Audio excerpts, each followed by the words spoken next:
All right, so many of you have been asking us to do a deep dive on this one, Mel Robbins' The Let Them Theory. Oh, yeah, it's It's everywhere. an Amazon bestseller. They're calling it of a life-changing tool that millions of people can't stop talking about. So we figured, I had to. yeah, we had to dive in and see what's going on. Definitely lots of buzz around this one. Yeah. And it seems like so many people are really into this whole idea of letting go. Yeah. Especially when it comes to stuff we can't control. Well, and she starts the book off in such a relatable way. She's talking about taking her son to prom. Oh, wow. And she's got daughters, so you think she'd be like a pro at this whole prom thing by now. Yeah, you would think. Life finds a way. It does. It always throws you a curveball. Yeah. And prom for her kind of becomes this like perfect illustration of how much energy we waste Yeah, trying to control things that are completely out of our hands, absolutely. like the weather or other people's plans, or even Oh, yeah, other parents. the other parents. Yeah, it's Recipe for disaster. it is a recipe for stress for sure. Mhm. And it's funny because it's her son and his friends who are just like rolling with it, Yeah. totally unfazed by all the stuff that she's stressing about. And that's what leads her to this like aha moment, Yeah. the birth of what she calls the let them theory. It is such a simple concept when you think about it, Yeah. but so powerful at the same time. Well, and it's based on this two-part equation, right? Yes. Let them and let me. Exactly. Let them is all about recognizing that we can't control other people. Right. Like their thoughts, their feelings, their actions. Yeah. We can't force them to change or be who we want them to be. Right. But what we can control is our response to them. Yeah. And that's the let me part. Okay, so instead of getting all caught up in trying to change or fix everyone around us, Yeah. we shift that focus inward. Exactly. Like, okay, this thing is happening. How do I want to react to this? Mm-hmm. What are the actions I can take that like align with my values and my goals? Totally. And it's recognizing that our power lies in our own choices, not in manipulating or controlling the people around us. Yeah, and she gives some really great examples of how this plays out in everyday life. Yeah. Like the whole social media comparison trap, Oh, that's the worst. right? You see someone's picture-perfect vacation Yeah, photos, yeah. and suddenly you're like, I'm a loser. what am I even doing with my life? Right. But the let them theory is like, wait a minute, Yeah. let them post whatever they want. Exactly. It doesn't have to diminish your own experience or your own happiness. It's about looking at your side of the equation like, okay, right. how do I want to react to these images? Mhm. Am I going to spiral and be jealous, or am I going to just appreciate the pretty pictures and move on? Yeah, or maybe use it as inspiration to plan your own trip or Yeah, whatever. Totally. It's about recognizing that we have a choice Mm-hmm. Mm-hmm. in how we interpret and respond to the world around us. It's so powerful. It is. And it applies to like those little everyday annoyances too. Oh, for sure. Not just the big stuff. Mm-hmm. Like she talks about being on a plane and someone's behind you, Oh, no. coughing nonstop. I hate that. The worst. Yeah. And instead of getting frustrated and dwelling on like how inconsiderate this person is, Yeah. she's like, let them cough. You can't stop it. You can't stop them. You can't control it, Nope. but you can put on your headphones. Yeah. You can focus on your book. You can, Zone out. yeah, you can practice mindfulness to kind of stay calm amidst the chaos. It's true. It's like choosing how you're going to experience that situation. Yeah. And when we start applying this let them mentality to our relationships, Ooh, that's when it gets good. that's when things get really interesting, especially when it comes to friendships. Yeah. She does not sugarcoat the challenges of like maintaining close friendships as adults. Oh, no. She calls it the great scattering. What is that? It's this phenomenon where people just naturally drift apart Oh, yeah. because of life changes and Yeah. distance and, priorities shift.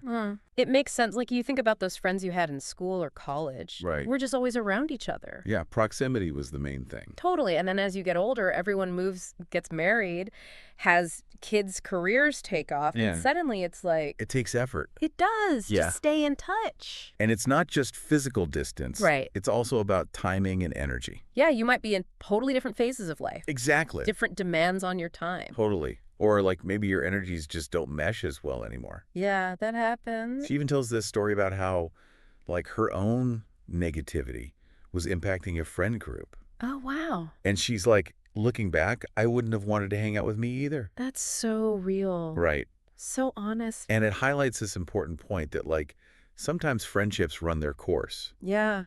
And instead of clinging to what was Right. let them theory, Yeah. encourages us to like Let them go. Let them go their own way. Yeah. And let me focus on cultivating friendships that align with where I am now.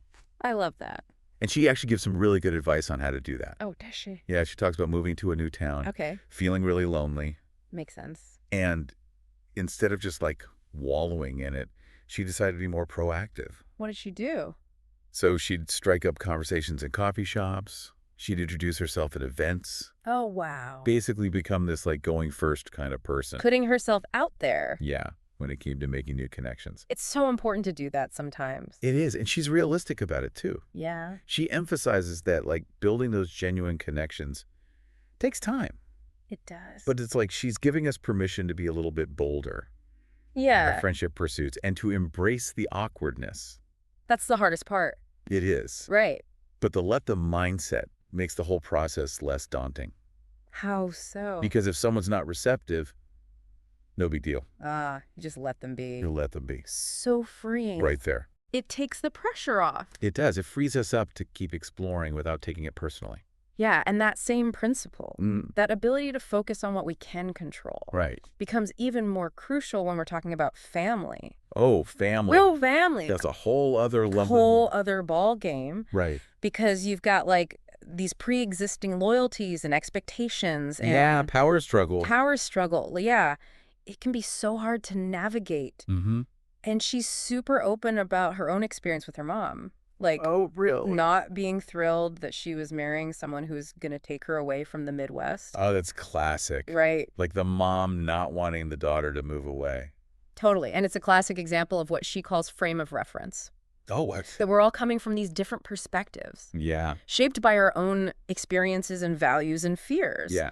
And so her mom wasn't necessarily being malicious. Yeah. She was grieving the potential loss of closeness. Yeah. So the let them mentality in that situation is about acknowledging those differing perspectives. Yeah. And recognizing that we can't force someone to change their feelings. Right. It's about saying, like, let them have their feelings. Even if I don't like them. Even if you don't agree with them. Yeah. Even if it's hurtful or frustrating. Mm-hmm. And let me try to understand where they're coming from. It's a more compassionate approach, It is. but it doesn't mean we have to be a doormat. No. Oh. We can still set boundaries. Yeah. And communicate our own needs and feelings Oh, sure. assertively. Yeah. It's about finding that balance Hmm. between respecting their right to their opinions Right. and protecting our own well-being. Exactly. And that's where those boundaries are so important, Right. especially with family. Yeah. There's this like unspoken expectation that we all have to agree Oh, totally. or go along with what everyone wants. Right, like keep the peace. Yeah, exactly. Hmm. But the let them theory kind of gives us permission to break free from that. It's not about being like uncaring or disrespectful. Right. It's just recognizing that we can't control other people's thoughts or feelings. Can't make them see things our way, Exactly. even if we really, really want to. Exactly. It's about taking responsibility for our own well-being Nope. and choosing how we respond to situations rather than getting sucked into everyone else's drama. And that's a great segue, I think, to the next section of the book. Oh, yeah. Where she talks about dealing with like those people in our lives who are always trying to fix us. Oh, the fixers. The fixers, yeah. Yeah. Or rescue us. Oh, yeah. I know those people. It's that classic scenario where someone sees us struggling with something. Right. Maybe it's a relationship or a job or a bad habit. Mm-hmm. And they just feel this overwhelming need to jump in, And give advice. give advice. Offer solutions. Yeah. Or sometimes even take over entirely. Oh, yeah. Like they know best. They know how to fix it for you. Right. And it comes from a good place. Right? Oh, so they could care. They care about us. They want to help. But as Robbins points out, Uh-oh. this kind of help can actually backfire. Oh, really? Big time. How so? It can actually make things worse. Interesting. She uses this example of a friend whose husband has some like unhealthy habits. Okay. And the more she pushes him to change, Yeah. the more he resists. Classic. Like creates this like power struggle Mm-hmm. instead of like a loving partnership. Yeah, it's like you're pushing them away. Exactly. Yeah. And it's a reminder that we can't force change on anyone. Nope. Like true change has to come from within. It does. So what does the let them theory look like in this kind of situation? I'm curious. It's about recognizing that we have to let them be on their own journey. Okay. We can't want their recovery or their success more than they do. That's hard, though. It is. When you care about someone. It is really tough. Yeah. And oftentimes trying to rescue them actually enables the very behavior we're trying to change. Oh, wow. That's a good point. It's like that saying the road to hell is paved with good intentions. And it's tough, right? It is. Especially when it's someone we love. Yeah. It's hard to just watch them make choices that we think are harmful or self-destructive. Like you want to protect them. You do. Yeah. But she talks about this in the context of addiction. Oh, wow. And she shares this really powerful story about her husband's brother Okay. who refused to lend him money during a really difficult time. Oh, wow. And it was an act of tough love. It was. But it forced him to hit rock bottom Yeah. and ultimately seek help. Wow. So sometimes the best thing you can do is Not help. not help. It's a reminder that sometimes the most loving thing we can do is step back and allow the natural consequences to unfold. Let them learn their own lessons. Exactly. But that doesn't mean abandoning them altogether. No, definitely not. Like you still want to be there for them. Absolutely. And she emphasizes that. Okay. It's about offering support in healthy ways. Right. Finding that balance. Finding that balance between enabling and empowering. Yeah. She shares her own experience with postpartum depression Oh, wow. and how her loved ones provided practical and emotional support Okay. without trying to fix her. So what kind of things did they do? Like simple things, offering to help with childcare, listening without judgment, Yeah. just taking her out for a change of scenery. Just being there. Yeah. And those things made a world of difference. Oh, that's so sweet. And it's a reminder that sometimes the most powerful form of support is just being present, Yeah. listening and validating their feelings. Mm. And this whole idea of letting go of control Okay. and respecting other people's choices. Right.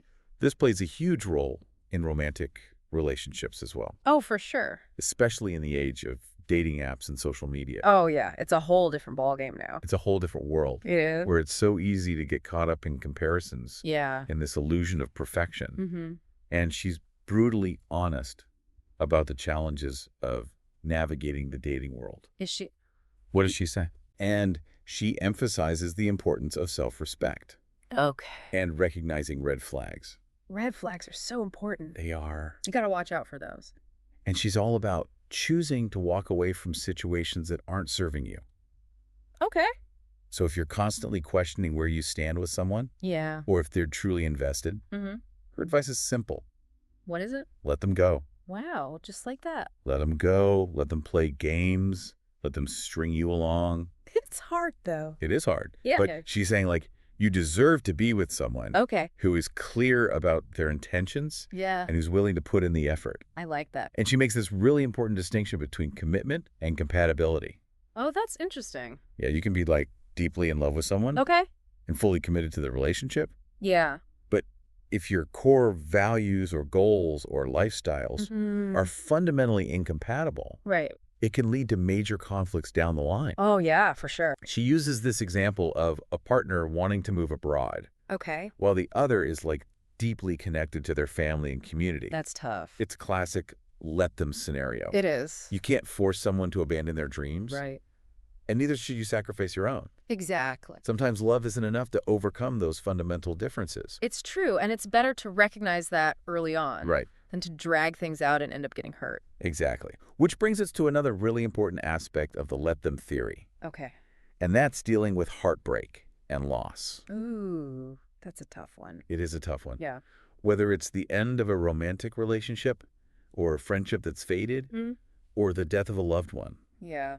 Robbins emphasizes the importance of allowing ourselves to grieve, To feel those to feelings. feel those feelings. Don't push them down. Don't push them away. Yeah. It's about recognizing that pain is a natural part of life and that trying to suppress it or avoid it only prolongs the healing process. It makes sense. And she encourages us to treat ourselves with the same kindness and compassion Okay. that we would offer to, like, a heartbroken friend. Oh, that's nice. Right. Be your own best friend. Exactly. And to remember that healing takes time. Yeah, it does. She even offers some practical advice based on research, Oh, like what? like avoiding contact with the person you've lost Oh, that's a good one. for at least 30 days Yeah. to allow for emotional processing. Yeah, give yourself space. Exactly. Reaching out to your support network, engaging in activities that bring you joy. Yeah, self-care is so important. It's about taking care of yourself both physically and emotionally Right. during those difficult times. And this leads us to one of the most profound aspects of the let them theory. Okay. And that's the concept of self-love.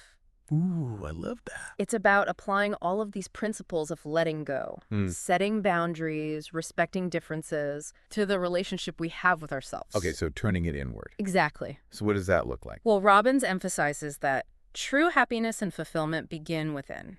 Okay. It's about embracing our authentic selves, imperfections and all, Right. and making choices that align with our values and goals. Regardless of what other people think. Exactly. It's about recognizing that our worthiness isn't determined by external factors, Okay. like achievements or possessions or other people's approval. It comes from within. It does. And that can be a really radical shift for a lot of us. It can. Because we're so conditioned to seek external validation. Oh, totally. To compare ourselves to others. To strive for this unattainable ideal of perfection. Right. But she's challenging us to let go of all of that. Okay. To let them have their opinions and judgments, Yeah. and to let me define my own worth. My own standards. Exactly. And live a life that's true to who I am. Yeah, a life that feels authentic. Authentic, yeah. And to illustrate this beautifully, she uses an analogy of the sky. Oh, I like that. Just like the sky is constantly changing Okay. with sunshine and clouds and storms. Yeah. So too is life full of ups and downs. Right. We can't control the weather. We can't make it sunny all the time. Nope. But we can control how we prepare for those storms and how we choose to weather them. Exactly. And she's very clear that the let them theory isn't about being passive or letting people walk all over us. Right.